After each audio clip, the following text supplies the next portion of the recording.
today for our celebration of Poetry Month. My name is Ted Rosen. I'm the Deputy Mayor. And on my behalf and behalf of our Mayor, Gene Sellender, who's here, and the other members of the Board of Trustees, we welcome you to our village.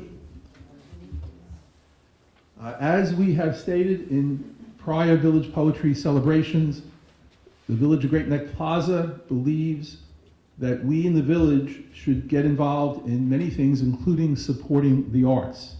And we have done that in various ways. We have beautiful public art in various places in our village. And this program, this annual poetry program that we run in celebration of Poetry Month and in celebration of poetry, is a very important part of the way that we try to celebrate the arts. And now we are celebrating our 7th Great Neck Plaza Poetry Contest Awards Day as a way to celebrate Poetry Month. And I would like to extend a thank you on behalf of the village, my own personal thank you to Carolyn for all she has done to bring poetry to our village. And as I've said, without Carolyn's involvement and guidance and help and expertise, none of this would be possible.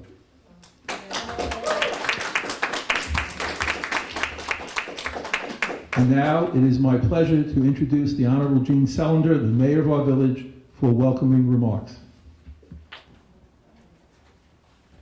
Good afternoon. Thank you, Ted. And I want to welcome you all here and give my personal greetings for Poetry Month. And it always seems like this just is around the corner every year. It comes up so fast, but it's such a wonderful program. And let's give a round of applause for Deputy Mayor Ted Rosen, who introduced this program into the village. Very creative program. I don't know another village with this kind of thing. So we do like being a first and do like doing things a little different than other municipalities. And I also like to give a personal thanks to Carolyn. You're just such a labor of love with her poetry and bringing it to audiences, and she wants us to enjoy it as much as she enjoys writing and bringing her poetry to people. So thank you, Caroline, and thank you for coordinating with Brian Hetty, who's my assistant. Brian does an awesome job helping to coordinating a lot of the details for this. So I'd be remiss if I didn't thank Brian for all of his help. And I want to thank all the poets who submitted poetry and all the winners here today. So we're so excited. I don't want to take longer time, and so we can get on with the program. But thank you all. Keep writing, keep contributing. Hopefully we'll see you, also submitting for next year. And so I think I'll turn it back over to Ted. Enjoy today, and thank you very much. Carolyn Raphael is the poetry coordinator of Great Neck Plaza here in Great Neck. Her project, Poetry in the Plaza, places poems on local bulletin boards, much as Poetry in Motion places poems on the subway in New York City. She also coordinates this contest, the award ceremony for which we are here today, the annual Great Neck Plaza Poetry Contest. And at this point, it is my pleasure and privilege to introduce Carolyn Raphael, who's also my neighbor and friend. Welcome. Of course, there would be no contest without a judge, and we have a wonderful judge, Patty Tanner. Let me tell you about just a few of her achievements. We don't have time for all of them. She's Professor Emerita of English at Nassau Community College and the Associate Editor of Long Island Quarterly since it was founded in 1990. In 2009, Patty was selected as Poet of the Year by the Walt Whitman Birthplace Association. She is the author of 9 books of poetry, including Make Your Way Across This Bridge, New and Selected Writings, This Is Why You Flew 10,000 Miles, lovely titles, Any Given Day, All I Can Gather and Give, and she's also the editor of an anthology of 119 poems by 63 poets, Songs of Seasoned Women. In addition, Patty is a charming host of poetry readings and a delightful reader, as you will hear. It's my pleasure to introduce Patty Tanner, who will speak about this year's winners and read a few of her own excellent poems. Hello.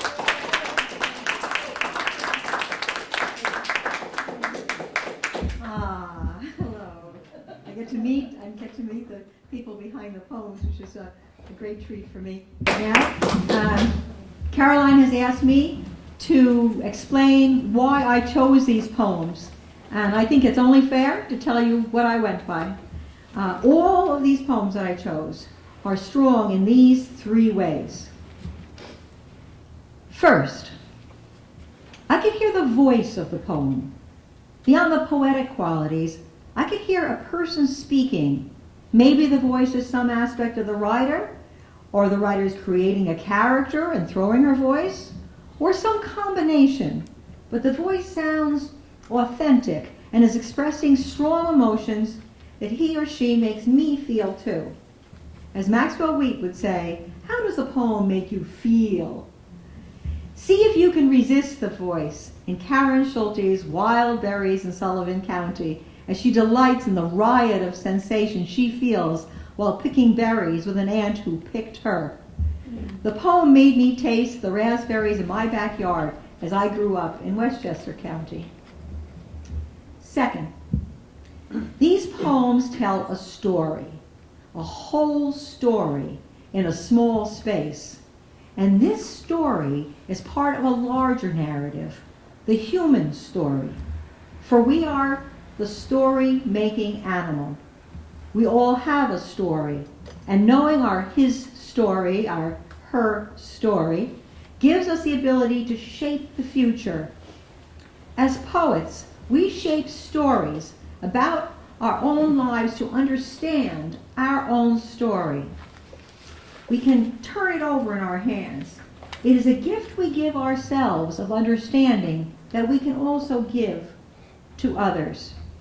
That universe might be as small as a child's grave, as in Joan Oberg's touching poem, Unveiling, or as large as the collective grief we felt when the Twin Towers fell, as in the lyrical cry of Sherry Sullivan's Valley of Tears. Listen to the powerfully charged images that move through these poems. Reading them makes me think of Emily Dickinson's definition of poetry. If I feel physically as if the top of my head were taken off, I know that is poetry. Third, these poems express empathy, perhaps best summed up in two of Hillel's famous questions. If I am not for myself, who will be for me? But if I am only for myself, what am I? Marvin Illman is successful in composing Shutter Time with just two questions that invoke Martin Buber's essential construct of relating to others as I and thou, rather than I and it, subject to subject instead of subject to object. His is a poem warning against the artist as vampire, feeding on all he encounters. Nargis Rothamel's richly drawn and deeply moving poem, I Say a Prayer for You, starts with a family story about a father who is a newcomer in another country. And his experience makes the daughter bless others who are in the same situation. Jesus, who was born just before Hillel died, tells us that God will say, whatever you did for one of the least of these brothers and sisters of mine, you did for me. This poem is worthy of being read at a Passover Seder, where we remember that we were strangers in a strange land, so we must welcome the stranger. Reading this poem makes me think of the poem as prayer and the poet as the voice of wisdom, delight, and compassion, telling stories of our individual and common humanity. Now, Nargis couldn't be here with us today. She's okay. But she asked me if I would read her poem for her. Do you want me to do her bio? Okay, sure. I'll give her bio first. Nargis Rothamel is a retired nurse who is an admirer of Rumi and Hafiz. She writes her poems in Farsi and in English. Her poems are published in the PPA Literary Review and many other anthology books, including the Journal of Nature Poetry, and Monk's haiku calendars, and his haiku du jour that he sends out and delights us every day. She received first place award from PPA for haiku, Princess from Kankama Productions Poetry Contest, and Garden Poetry of Newsday in 2016. Her first book of poetry, Wildflowers, was published in June of 2010, and her second book, Rays and Shadows, was published in October of 2012. She is on the advisory board of the Nassau County Poet Laureate Society, who put out this wonderful anthology. And here is her poem. The title of the poem is I Say a Prayer for You. When I pile up cut tomatoes, red onions, and radishes on top of romaine lettuce, I think of the hands that picked, cleaned, packed, and loaded them onto trucks, carried them to cold rooms, arranged them on shelves. As I remember stories of my father, a newcomer, a child laborer in an era in another country, I say a prayer for you. With every piece of bread in my hand, every corn kernel on my plate, in my bowl, while savoring a few strawberries in the morning, I see you on the screen of my mind, picking them with hands covered with calluses, your feet buried in mud, your back pained from bending all day, from dawn to dusk, all for a few dollars an hour. I put down the bread, the meal, the berries, and I say a prayer for you. I watch the evening news, see you who have crossed the border without a permit in pursuit of a dream. I watch the border patrols chasing you from ditch to ditch in hot, dry summer days, or dark, scary nights till you fall face down on the ground, guns pointing at your head. I say a prayer for you. Sherry Sullivan is a visual fine artist whose shows include Mother and Child Series, Downtown Series, Blue Horse, Blue Moon Series. Here is her statement about the influence of poetry on her work. Poetry has certainly deepened the layering of my work. The poem that is being read today, Valley of Tears, is based on an event that forever changed and darkened the landscape of America. The Downtown series of paintings emerged from this time and was done over a period of 3 years, in 3 phases. Now, please come up and read your poem.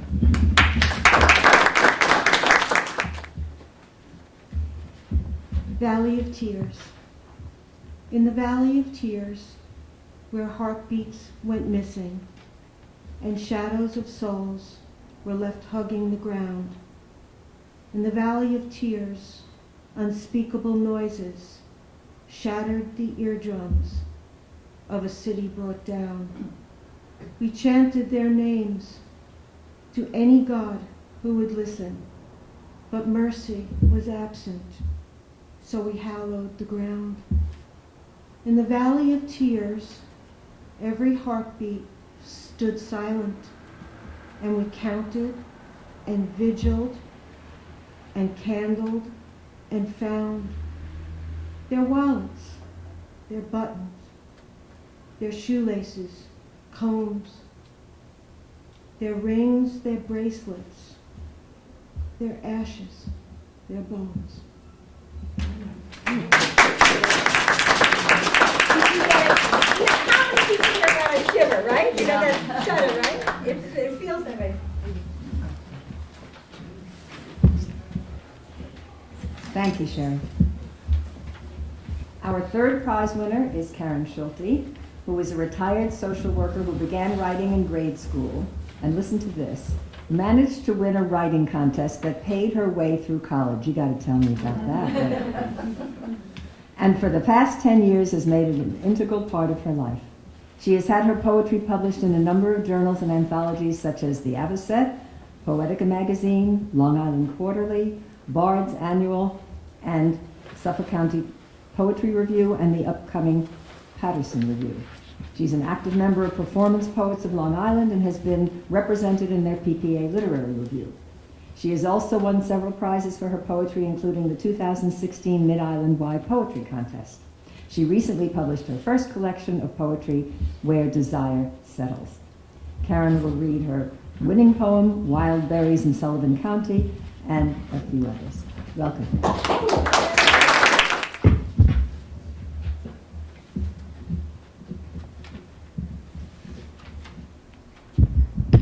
This poem takes place in upstate New York, where my mother's family comes from, where I spent many a summer and most of the big holidays. So it's called Wild Berries in Sullivan County. In the late days of August before dawn, my aunt would wake me, hurry me along, get a pail for herself, a smaller one for me, and we would climb in the old Studebaker with the sun just rising, drive a few miles from her home to a neighbor's woods to pick wild blackberries. Me in loose jeans, my aunt's dress billowing, my hair slick and drawn tight into 2 crisp braids down to my waist. My aunt, blonde hair tucked under her straw bonnet, takes me on a path of low-lying bushes, drooping with blackberries, ripening in the haze of early morning. I never minded the sharp nettles, the low branches grabbing my feet, the black ink from the berries smeared on my face, or blouse, a tapestry gone wild on everything I touched, my skin, my hands, all purple, a color I didn't expect, not from its rouge darkness. My aunt praised me for my diligence, my concentration, and I was proud she picked me, not her own children, all blonde and fair, whose skin would burn and peel from hours in the sun, but not mine, clear and brown, glowing with the sweat of labor, the smell of open fields, the sweetness of the fruit, the sun lopsided in the sky, stunned by its persistence.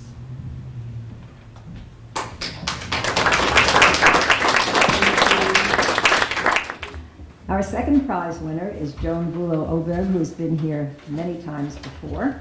She's a retired RN and a mental health counselor, and she's been writing poetry since her earliest recollections. Her first chapbook, Rara Awis, is autobiographical and begins with the first poem she ever wrote. How many of us have that? To date, not I. To date, she has also completed 1 novel and an anthology of short fiction with the group of writers she facilitates. Joan is widely published and the winner of numerous awards. This is her 3rd honor in the Great Neck Poetry Contest. She will read Unveiling and some of her other fine poems. Joan? I just want to say thank you to the town of Great Neck for putting this wonderful program together, and it is truly unique. Okay, I want to explain, this is not an autobiographical poem. However, it's from sessions of bereavement counseling, but it touched my heart so deeply that I had to write this poem. It's called Unveiling. Today, I come to give you back to those envious deities coveting every rainbow your crayons ever created, every giggle that flew from your mouth straight into my mother's core, like soap bubbles rising higher and higher into another dimension where hope could no longer follow. I fast forward watery images blinking in and out, a photo file of ordinary dates, times, places, events, now in retrospect, etched in salt on my cheeks. I filed them away one by one, hoping more than believing I might one day be able to pause and play them back at will, to watch myself wet one finger to smooth your stubborn cowlick of hair, and then try to find the last purple smudge of jam in the corner of your lips. Next, I checked to see if just this once you had chosen socks that matched, somehow relieved that you have not, one navy, the other brown. Then, without turning back, I chase my shadow across rows of headstones in the fresh raw earth, and turning my jaw into the stinging March wind, I give you back.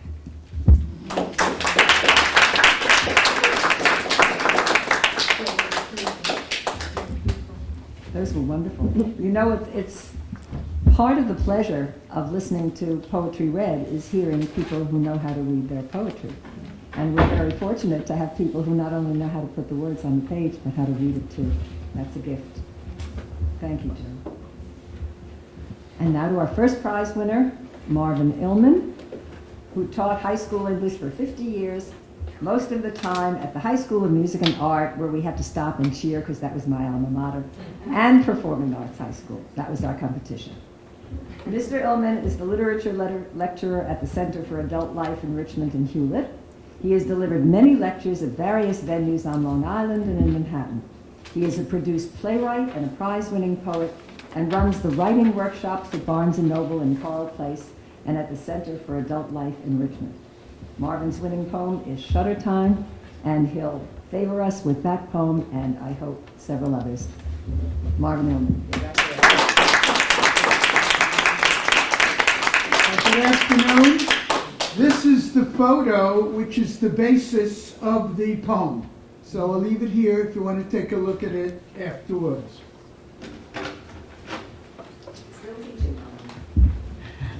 Shutter time. When I click the shutter, did I commit a crime? Capturing her with the babe in one arm and the other reaching for coins, not my camera's eye, which would bring her back alive on beaded screens at photo clubs, judged, given a score, and then placed back in plastic sheets, along with the stumbling man in Montmartre or the homeless fellow in Rangoon.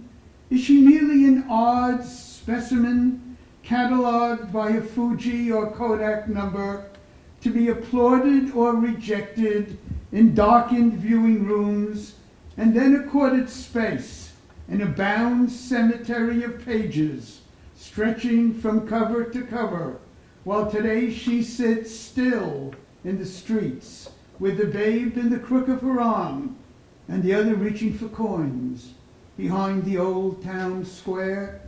So that's Shutter Time. Before we go, just two things. First of all, I should tell you the schedule for the winning poems that will be available both on the Village website and in those various places that we mentioned here. As a matter of fact, Marvin's is here now and will be for the month of April. And then in May, Joan Vula Oberg's poem, Unveiling, will be available on the various sites, on the website, in the railroad station if you leave from Great Neck. Karen Schulte's poem will appear during the month of June, so everybody's got a month. And then the two honorable mentions will share July, Nargis first, Rothermel for the first 2 weeks, and Sherry for the second. So you'll look them up on the website. You don't have to drive over here to see it. At any rate, I was looking out and I saw the looks of pleasure on the faces of the audience, and I certainly share in that. What gives me particular delight is the pleasure in the mayor's face and in the deputy mayor's face, because they're newcomers to poetry. We're old winners. So it's wonderful to see new acolytes whenever possible. Thank you for joining us. Please eat some of that lovely food, and as my husband is mimicking over there, please sign up. Thank you. With your help, we have made this a special day celebrating the beauty of poetry. We thank you for your hard work. And if everybody can, just at the end, we'll take knowing that Larry likes to take a nice photograph to commemorate and memorialize that we were here. Okay. Okay. And now for Marvin Illman, our first prize poet. Thank you. And I really enjoyed hearing you read. I mean, as Caroline says, it's one thing to read it when you have the author do the reading. It just comes alive, and your poetry is really great. Enjoyed it very much. All of you I did, but you have a terrific way of reading, like almost like an actor. Well, I have acted. Okay. As I said, I taught for 50 years. Who could bear the whips and scorns of time, the oppressor's wrongs, the proud man's contemplation, the pangs of disprized love, the insolence of office, and the Lord's delay? Okay, I could go on and on. If you have 4 hours, I'll recite all of Hamlet. If you want to stay, we can finish by 6 o'clock. Well, Marvin, I can't possibly live up to that note. Now, therefore, be it proclaimed that the Village of Great Neck Plaza congratulates you on being awarded first place in the village's 7th annual poetry contest for your poem, Shutter Time. We are pleased to present this award to such a talented poet as you. We salute you and wish you the best of luck in your future poetry endeavors. And thank you so much for the honor of doing I'm happy I got a certificate. My dentist says I have too much plaque. Very clever, very clever. Oh, what a fun day. And now, Joan Oberg.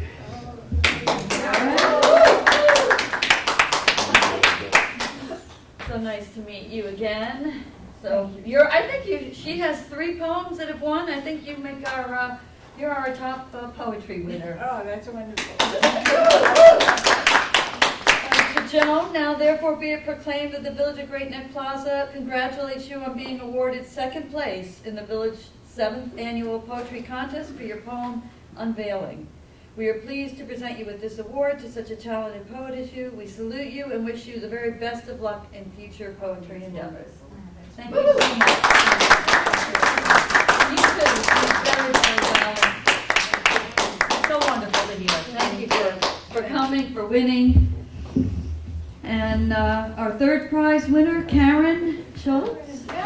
Sorry.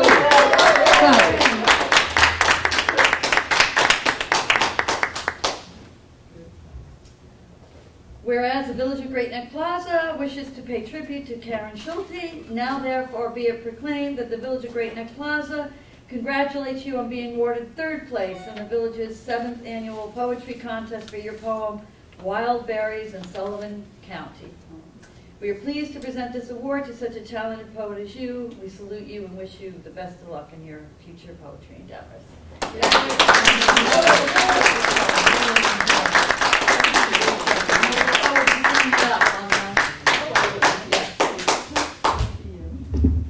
And Sherry Sullivan for her honorable mention. Great poem that she did for that. The Village of Great Neck Plaza wishes to pay tribute to Sherry Sullivan.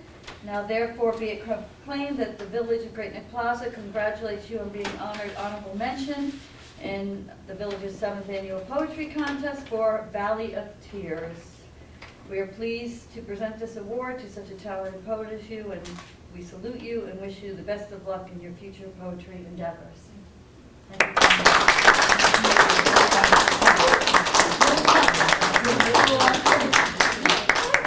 You wouldn't say dark, would you? But a little It's dark. yeah, a little dark, but very, very interesting. And I thank you. And we had such a range of poems here today. It was really.